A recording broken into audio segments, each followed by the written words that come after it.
Hello, I'm Henry Quilter, and welcome to Buckingham News. Our top stories. Student elections were held today, and tensions are running high. The founder of the Snaffling Pig and winner of the Dragon's Den investment company came to talk to business students. And an emergency seminar about theft and scams was held at the university, the subject of which is more important now than ever before.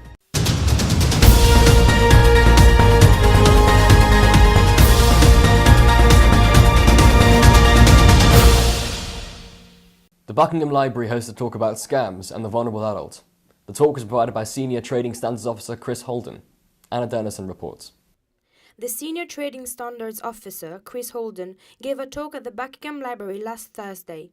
The talk was all about scams that involve door crimes via the phone and via the email. He specifically talked about how the elderly are the main target of such crimes. Many people are being targeted who don't realise it. There's lots of very vulnerable individuals, particularly the elderly, who are now at home. And the losses can run into hundreds of thousands. We've had many instances where people have lost their whole life savings. Never be afraid to phone the 101, the police non-emergency number, for any concerns. Chris Holden's desire is to have the society recognise these crimes as theft. He asked the question, why do bank robberies gain front-page news when the stealing of personal bank accounts is left unnoticed? In a truly emotional talk, it begs the question, why isn't the government doing more to protect the vulnerable adults? This is Camilla Zingari for Buckingham News. On Monday, the Vice-Chancellor invited John Ashton to his residence for a fireside talk. Neil Fotheringham has more. Professor John Ashton visited the Vice-Chancellor's residence on Monday evening to discuss medicine and the humanities, healing the two cultures. Born in Liverpool in 1947 and educated at the University of Newcastle upon Tyne Medical School as well as the London School of Hygiene, John Ashton has enjoyed an illustrious and remarkable career. The talk lasted an hour and then was open to questions from some of the students. After the talk concluded, we asked Professor Ashton what he thinks of the current state of the NHS and what can be done to make improvements. The problem with the NHS is that it's still not funded on the same level as equivalent countries in Europe like Holland and France and the Scandinavian countries. We still are not funding it properly. We need to increase the funding by about 2% in real terms each year just to cope with the ageing population. And it's only been being increased by 0.1% a year for the last 10 years or whatever. The turnout this evening was very good, with many eager students wanting to get their questions and views across to John Ashton. This is Neil Fotheringham for Buckingham News. In other news, in the next couple of weeks, the Department of Education will send a special commission after Buckinghamshire County Council's poor performance in their latest Ofsted report. Following the latest inspection in November 2017, Buckinghamshire County Council's Ofsted report was deemed inadequate, although the report also stated that significant changes had been made since the previous report in 2014. Elections were held today for the positions of Student Union President, Societies Officer and Treasurer. Voting took place in the Union Lounge above the OTM and had excited students queuing out of the door raring to have a say in the polls. The results will be announced in the coming weeks. On the 20th of February, Nick Coleman, founder of huge pork-scratching producer Snaffling Pig, came to the university to talk about his success and told the business students his journey from coming up with the idea to getting a dragon from BBC show Dragon's Den to invest in his business. Suki Sagu has more. It seems that Snaffling Pig is a diversifying business, putting its product into supermarkets such as Tesco's and Sainsbury's, and even throwing itself onto the shelf of John Lewis, Amazon and Ocado. Nick Coleman came down to inspire the students to keep things simple and to stick to what you know. Right now is a really exciting time for anyone to get into the food and drink market. I think there are some huge companies out there, but they're really lacking innovation. And I think with the small guys like we are, we have the opportunity to kind of take the market by storm.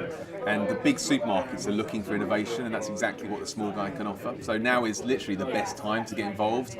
Prices are really good.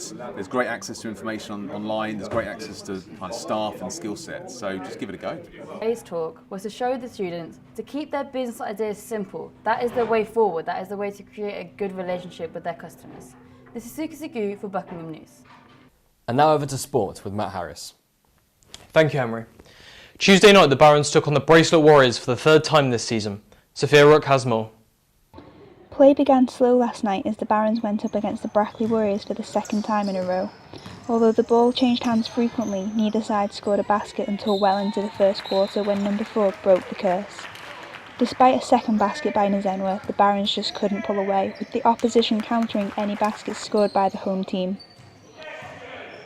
The second quarter only brought more despair as the Warriors stepped up their game to a level comparable to the Barons, with nerves evidently setting in at the beginning of the third quarter, with numerous fouls called and tempers flaring on court. However, the added pressure and determination not to be defeated on home territory saw the Barons come back fighting. Energy levels were raised and a point gap was slowly clawed back, even if it was marginal.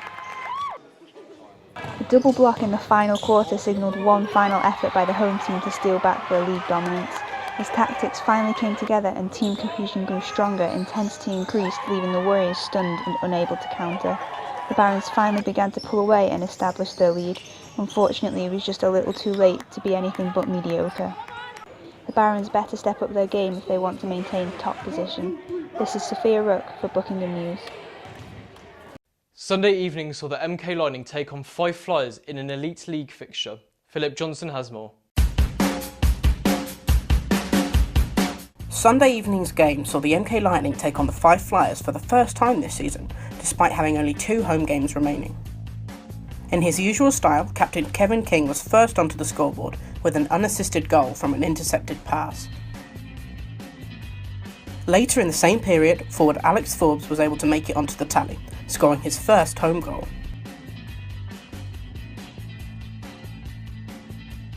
During a last-ditch attempt for a goal, Jonathan Boxhill managed to sneak one past netminder Jordan Marr as he fell.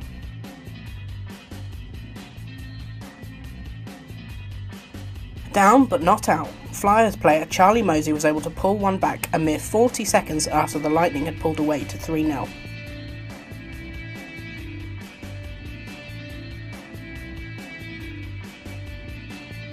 Eager to contribute further, Kevin King picked up a misplayed rebound to score, bringing the tally to 4-1.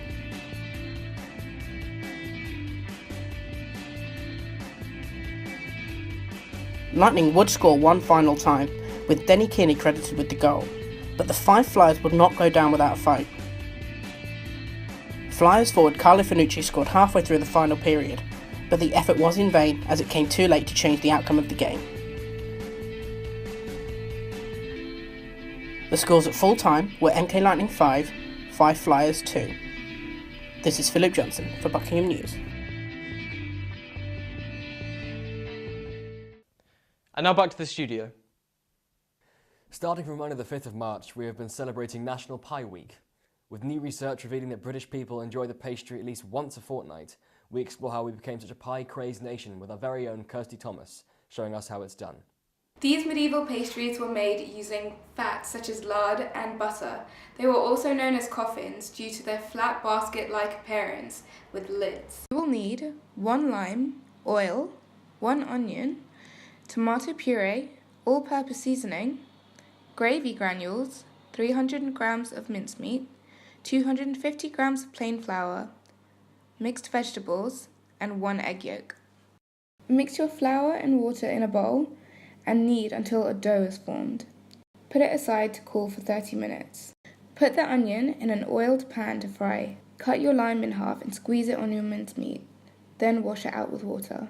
Add your mincemeat in the pan, as well as your chopped vegetables, a tablespoon of tomato puree, a dash of all-purpose seasoning. Add the gravy granules to your taste, mixing until a thick sauce is made. Start cutting out an even amount of pastry circles. Then line these circles in an oiled and floured fairy cake tin before filling with a heap full of your meat mix, and then cover with another pastry circle to create a dome shape. Press the edges down using the teeth of a fork before glazing with your egg yolk, and then put it into the oven to cook for about 25 minutes until the pastry turns golden brown. And there you have it, a savoury and medieval-inspired mince pie. No live birds required.